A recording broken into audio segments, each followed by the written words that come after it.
Moin zusammen und herzlich willkommen zur 7. Episode unserer Videoreihe Lagos Evolution. Falls ihr jetzt erst dazu gestoßen seid und die vorherigen Episoden der Serie verpasst habt, dann findet ihr diese über den im Video eingeblendeten Link zu unserer Playlist.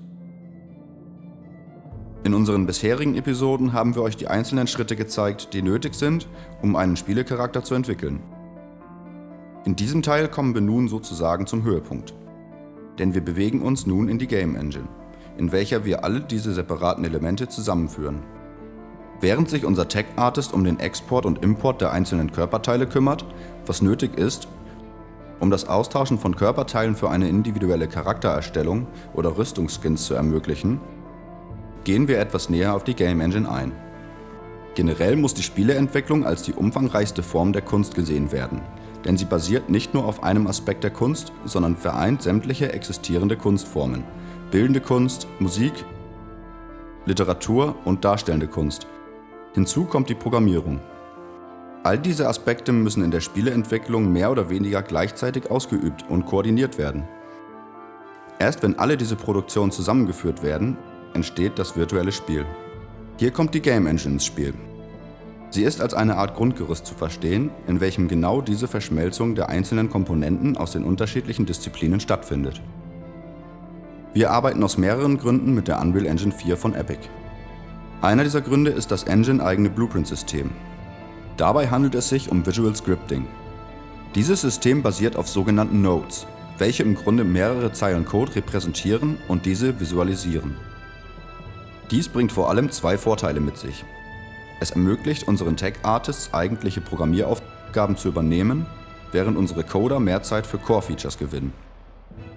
Dadurch, dass die Programmierung im Blueprint-System visuell stattfindet, fällt es 3D-Artists, welche meistens visuell orientiert sind, leichter, sich in diese Form der Programmierung einzuarbeiten. Gleichzeitig wird Coding-Know-how geschaffen, da Visual Scripting auf den gleichen Gesetzen wie die eigentliche Programmierung aufbaut. So wird die technische Kommunikation zwischen Artist und Coder deutlich verbessert, da Visual Scripting eine Art Brücke zwischen diesen beiden Bereichen spannt. Nach dem Import der Körperteile geht es mit den Texturen weiter. Bevor unser Artist diese in die Game Engine importiert, baut er in die Color Map noch eine sogenannte ID Map ein. Diese ist wichtig, um im Material einen Unterschied zwischen glitschiger Haut und deutlich rauerer Haut erzeugen zu können. Nachdem alle Texturen importiert wurden, ist es an der Zeit, Materials zu erstellen, sogenannte Shader. Shader vereinen verschiedenste Texturen über Material-Eigenschaften. So können hier zum Beispiel Effekte wie Bewegung, Leuchtkraft, Spiegelung oder Rauheit eines Materials anhand von Texturen und Werten bestimmt werden. Damit man auch außerhalb des Materials Zugriff auf bestimmte Eigenschaften hat, legt unser Artist einige Werte als sogenannte Parameter an. Diese können dann in Material-Instanzen oder auch in dynamischen Materials während Runtime beeinflusst und verändert werden.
Wurden alle relevanten Materials erstellt, können sie den Meshes zugewiesen werden.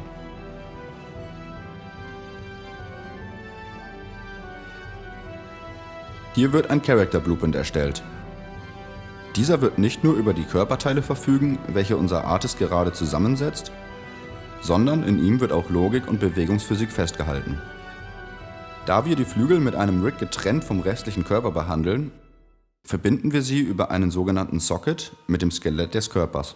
Wird der Charakter später durch eine Animation bewegt, dann wird dieser Socket dafür sorgen, dass sich die Flügel in Abhängigkeit zum Lagos Rig bewegen.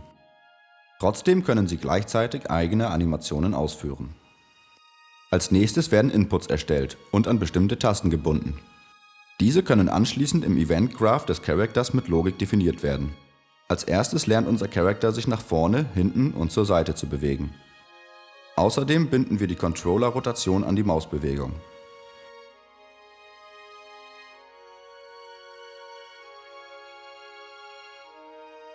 Unser Lagos beherrscht nun einfache Bewegungen, allerdings sieht er noch nichts. Um ihm die Augen zu öffnen, benötigt er eine Kamera. Für eine MMO-typische Kameraführung ist neben der Kamera auch ein Kameraarm wichtig, welcher die Kamera auf Abstand führt. Außerdem wird dieser Arm im Event Graph mit Logik gefüttert, so dass er von nun an auch das Rein- und Rauszoomen ermöglicht. Was wäre ein Guild Wars 2 Charakter, wenn er an den Boden getackert wäre? Die Antwort darauf kennen nur Guild Wars 1 Spieler oder bis vor kurzem Quaggans. Aus diesem Grund lernt unser Lagos, auch wenn es noch keine Animation dafür gibt, das Springen.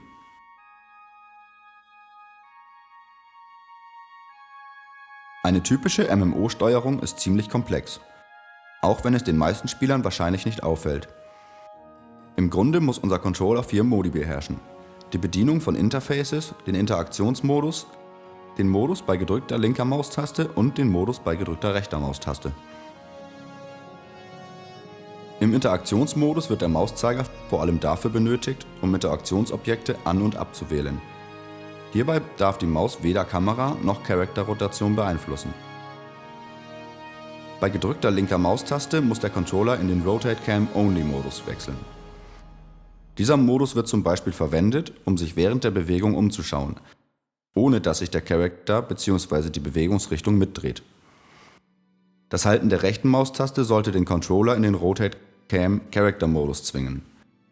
Hier passt sich sowohl die Rotation wie auch die Bewegungsrichtung des Charakters mit der Kamerarotation an. Zudem wird bei diesen beiden Modi der Mauszeiger ausgeblendet.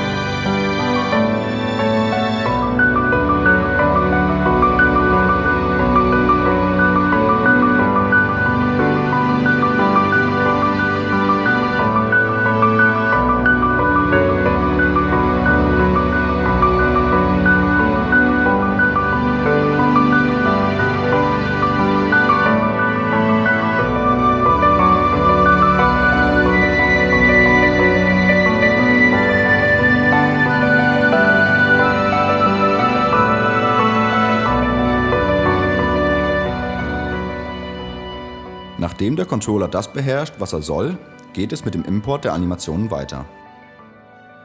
Auch hier betrachten wir die Flügel wieder separat zum Körper und erstellen deshalb 2 Animation Blueprints und 2 Animation Blend Spaces.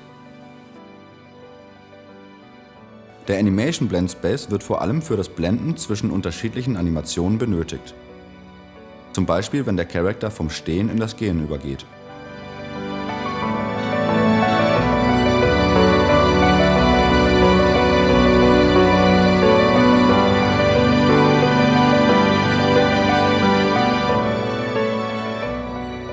Im Animation Blueprint werden die unterschiedlichen Animationsphasen in einer sogenannten State Machine in Abhängigkeit zueinander gesetzt und durch Logik definiert. Zum Beispiel steuern wir hier unsere Blend Spaces über die Geschwindigkeit und über die kalkulierte Richtung des Charakters.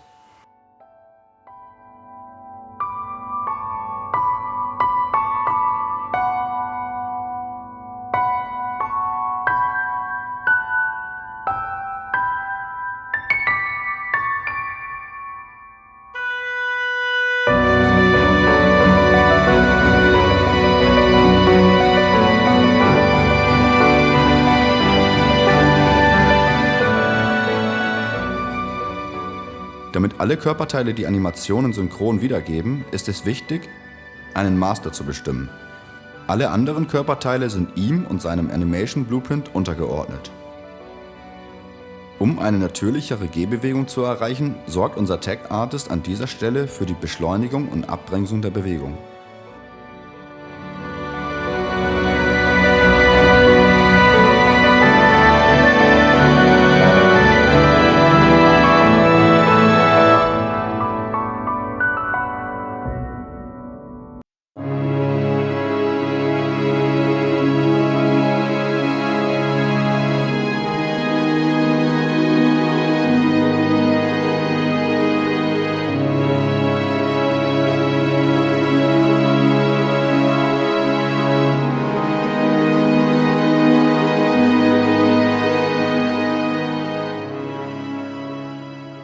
Eine Charaktererstellung, wie man sie aus Guild Wars 2 kennt, ist sehr umfangreich und aufwendig. Generell gibt es 3 Varianten, wie hier vorgegangen wird. Zum einen das komplette Austauschen von Körperteilen. Dies geschieht in Guild Wars 2 zum Beispiel bei den Haaren oder beim Auswählen der Muskulatur des Oberkörpers. Die zweite Variante ist die Joint-Manipulation. Durch das Skalieren eines Joints wird die an ihn gebundene Geometrie mitskaliert. Eine weitere Variante sind Blend-Shapes. Diese werden im 3D-Tool, zum Beispiel Maya, erstellt. Dabei wird das Minimum und Maximum einer Deformation, zum Beispiel bei der Nasenlänge, generiert.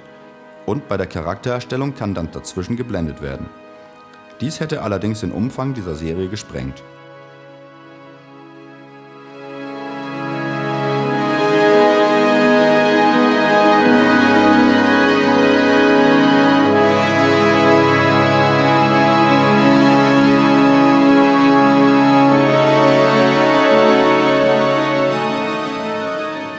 Damit die Haare nicht starr wirken, benutzen wir NVIDIA Physics, was uns eine physikalische Simulation von zum Beispiel Stoff oder Haaren erlaubt. Als erstes muss der Einfluss der Cloth-Simulation auf die Haare definiert werden. Dies funktioniert ähnlich wie das Weight Painting beim Skin Binding. Damit die Haare nicht durch die Geometrie unseres Körpers fallen, ist es wichtig, eine Cloth Collision aufzusetzen. Hier hat man leider nur beschränkte Möglichkeiten, was es schwer macht, Clipping-Fehler komplett ausschließen zu können.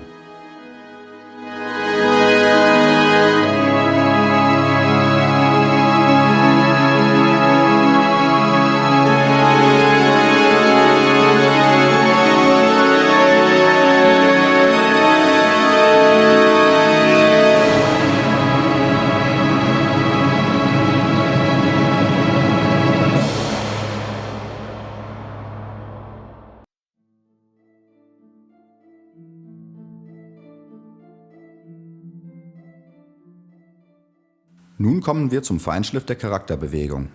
Unser Lagos kann mittlerweile in alle Richtungen laufen. Allerdings dreht sie sich noch nicht zur Seite, wenn sie seitlich geht. Eine mögliche Lösung dieses Problems wären zusätzliche Animationen für das Links- und Rechtsgehen. Die meisten MMOs, auch Guild Wars 2, verzichten aber in den meisten Situationen darauf. Der Charakter wird manuell nach links und rechts gedreht und für das Gehen wird auch hier die Vorwärtsanimation verwendet. Die Schwierigkeit hierbei ist, dass die Rotation des Charakters umgekehrt werden muss, sobald er sich rückwärts bewegen soll.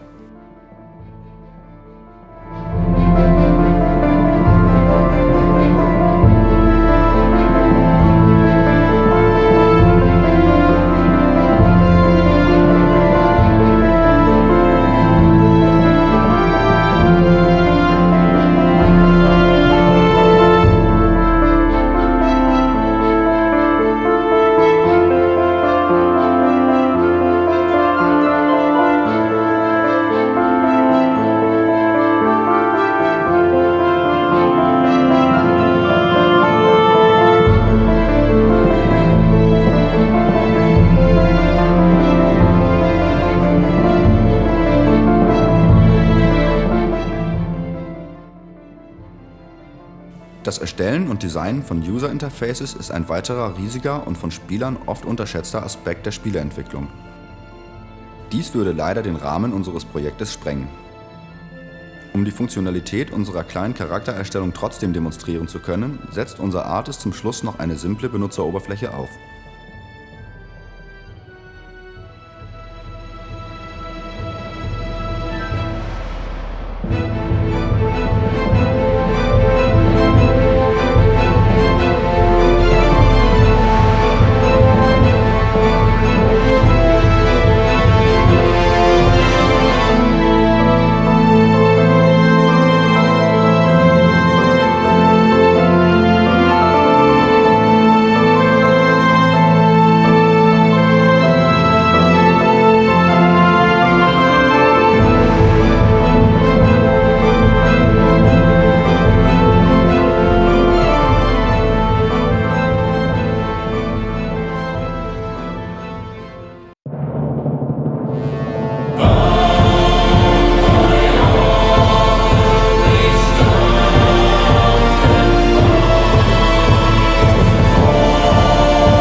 Punkt angekommen, an dem wir einen spielbaren Charakter haben, welcher durch neue Frisuren, Körperstaturen, Farben, Waffen oder Rüstungsskins beliebig erweiterbar ist.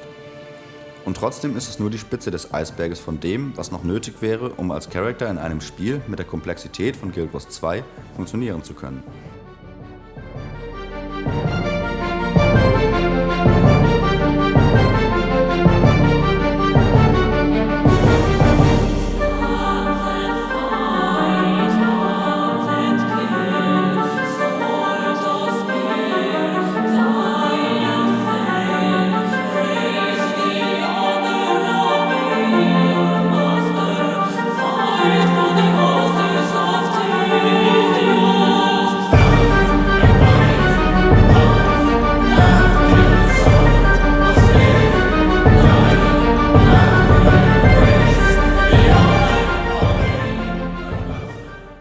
Wir hoffen, euch hat unsere 7. Episode gefallen und dass ihr auch bei unserem nächsten und letzten Teil vorbeischaut.